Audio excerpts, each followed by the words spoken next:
السلام عليكم ورحمة الله وبركاته. أنا مريم، والنهاردة هنتكلم عن موضوع إزاي أكون معلم للخير. معنى كلمة معلم للخير إن أنا أكون عندي معلومة وأديها للناس اللي حواليا ويعرفوها، ويبقى أنا اسمي كده معلم. المعلم هو اللي بيعلم الناس ولو حتى جزء صغنن جدا. إزاي بقى نبقى معلم للخير، أو المواقف اللي هنتحط فيها هنبقى معلمين فيها للخير ومضطرين؟ هقولكوا عليها. أول حاجة، لو انت بنت، إزاي تكوني معلمة للخير؟ ازاي ابقى انا قدوة لغيري؟ ان انا اعدل في لبسي وفي حجابي، وان بنت تشوفني وتقول الله شكلها حلو. يعني لو هي بشعرها وشايفة ان انتي بحجابك وشكلك حلو، هي ممكن تحب الحجاب وممكن تبقى حاسة ان الحجاب هيخليها حلوة ومش هينقص من جمالها حاجة، مع ان الحجاب مفروض ان هو يداري الجمال. بس احنا بس هنعمل ان احنا يعني في حاجات دلوقتي طالعة اللي هو ستايلينج ومش عارفة ايه في الحجاب. الحاجات ديت بتبقى كويسة جدا وبتحبب فعلا بنات كتير قوي في الحجاب، وانتي كده بتكوني معلم للخير وانتي مش واخدة بالك. بس دوت بيرجع للنية، وهنتكلم على موضوع النوايا دوت برضو في حلقة تانية عشان هو موضوع مهم جدا. بس اختصارا يعني ان اي حاجة ممكن انتي بتعمليها تاخدي عليها اجر بمجرد انك خلصتي النية لله.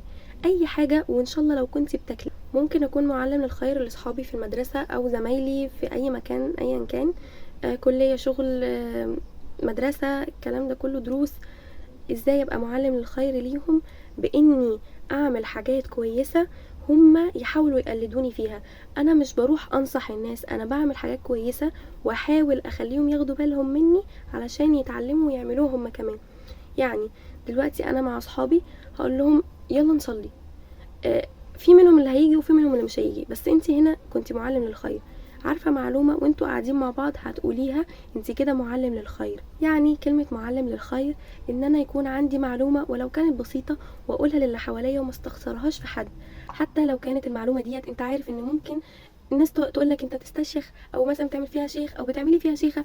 ملكوش دعوة بالكلام ده.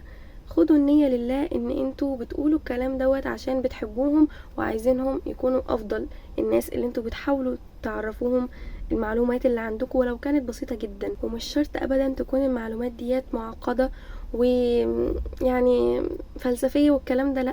انا بتكلم على معلومات بسيطة جدا، حجاب، اكل، شرب، دعاء انت عرفتيه جديد، تساعدي صاحبتك، كل ده اسمه معلم للخير. تساعدي صاحبتك في الدراسة، يعني انت كده بتاخدي عليها ثواب، بس لو اخلصتي النية لوجه الله ان انت بتنشري علم. فالنية بتعمل كل حاجة، بس تكون انتي من جواكي عايزة تبقي معلم للخير وعايزة تبقي هدفك سامي في الدنيا.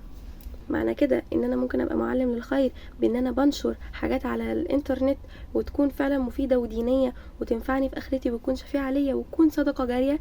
ايوه، كلمة سبحان الله اللي انت بتكتبها، او ان انت تنشر قصة اسلامية، او اي دعاء، او حاجه فيها عظه ممكن تغير من حياه حد، تنشرها عندك بدل ما انت بتنشر اغاني على الانترنت او على الستوري عندك او على تيك توك او الكلام دوت. انا باخد حاجه عليها صدقه جاريه وبكون نيتي ان انا كده بعلم الناس حاجه خير وممكن تاثر فعلا في نفوس ناس وتغيرهم للاحسن.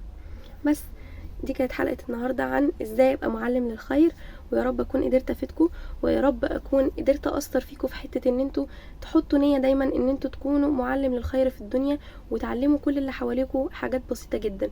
وطول ما انتوا حطيتوا نية ان انتوا تبقوا معلم للخير، صدقوني هتحاولوا دايما ان انتوا تدوروا على حاجة جديدة تعرفوها للي حواليكم وتستفيدوا وتاخدوا الثواب بتاعها وتخلوا اللي حواليكم ياخدوا الثواب انتوا كمان. بس باي.